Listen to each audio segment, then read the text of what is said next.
Place in 2014 when I was 15 years old, and it's probably the most terrifying thing that I've ever encountered. Let me explain. My family and I live in Atlanta, and we'd occasionally drive up north to visit our extended family in upstate Virginia. It is a very long and boring trip there, but it was worth it as we had only gone to see them once a year and we would be staying for a few nights. This year, they had invited us to stay for Christmas as we had never celebrated it with them before and figured it would be a nice day. To cut to the chase, we get there around dinner time on Christmas Eve and everyone was just about done setting the table for us to eat. After we all ate, my uncle proposed to us kids that we go play manhunt out in the backwoods as long as it wasn't snowing too hard. For those of you who don't know what manhunt is, it's basically like hide and seek flashlight tag. Everybody is divided into two teams.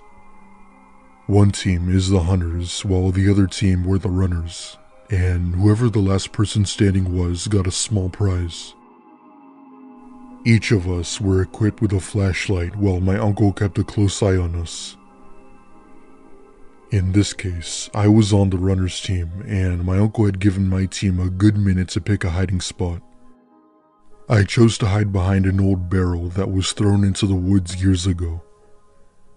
Even though it was a little ways into the woods, it was still a great hiding spot. Eventually, my uncle had blown the whistle announcing that the opposing team was coming to find us.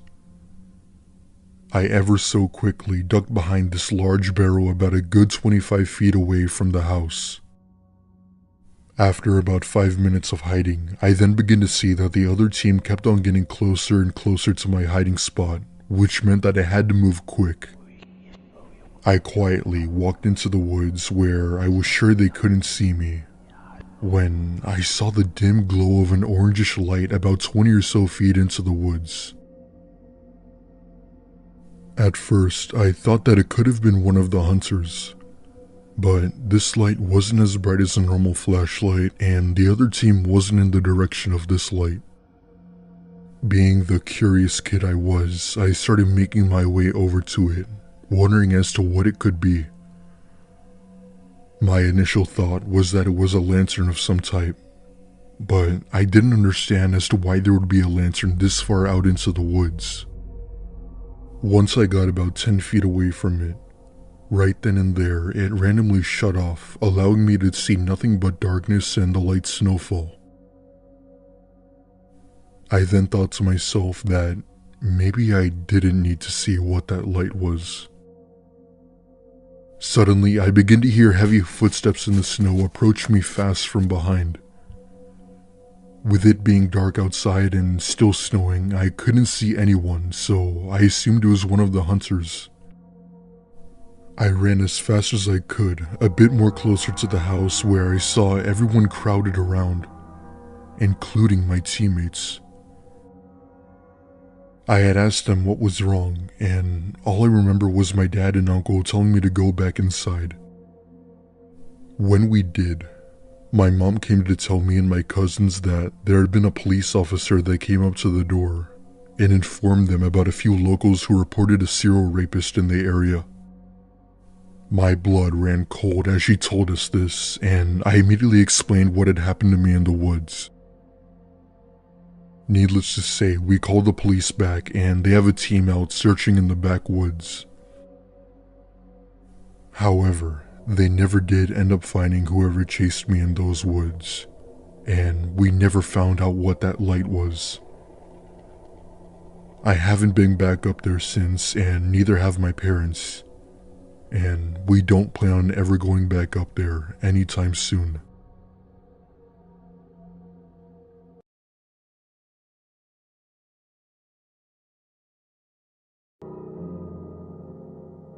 This story takes place on one of the best nights for kids around America, but one of the worst nights for me. It was Christmas Eve of 2019. For a little backstory, 3 or 4 months before this event took place, I broke up with my girlfriend. The event that caused me to break up with her was she stole over $900 from me. I called her and all she said was, before she left, this isn't over. Fast forward 3 months to Christmas Eve. Since we live in Texas and have a house in the hills, every year on Christmas my family usually goes there to celebrate Christmas. However, this year, I couldn't make it because I had to work. This year I was 17 years old and just got a job by a local supermarket and had to work all Christmas Day. I had no problem being home alone. On Christmas Eve night, it was getting late, probably 11 o'clock or so. I decided to take a shower and go to bed as I needed to get up early for the next day. As I started to shower, I heard a strange noise coming from the garage, sort of like a metallic banging or something dropping. I thought it was some form of a heater because I put the water as hot as I could. I took my shower.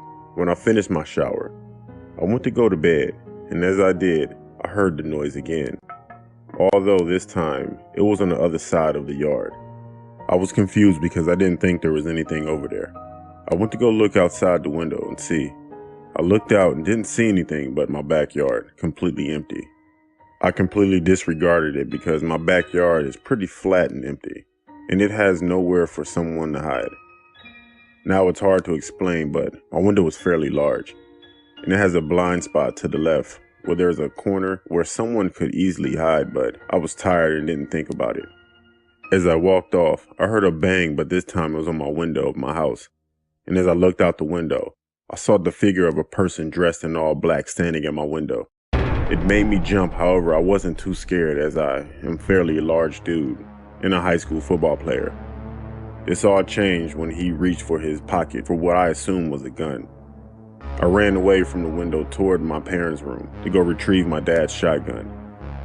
I knew he kept it in the safe and had the safe key under his pillow. As I was running to retrieve this, I dialed 911. As soon as the dispatcher answered, I heard the horrific sound of the glass shattering. I made it to my parents' room, and I shut the door quietly. I whispered into the phone what was happening to the dispatcher.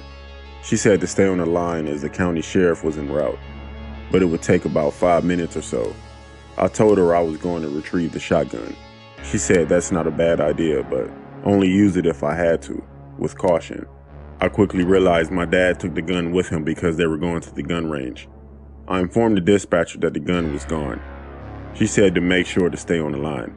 For a moment, everything was silent, and I thought that it may have been a burglar, and they got spooked when they realized someone was home. My heart sank into my chest when I heard not one, but 2 sets of boots walking up the stairs.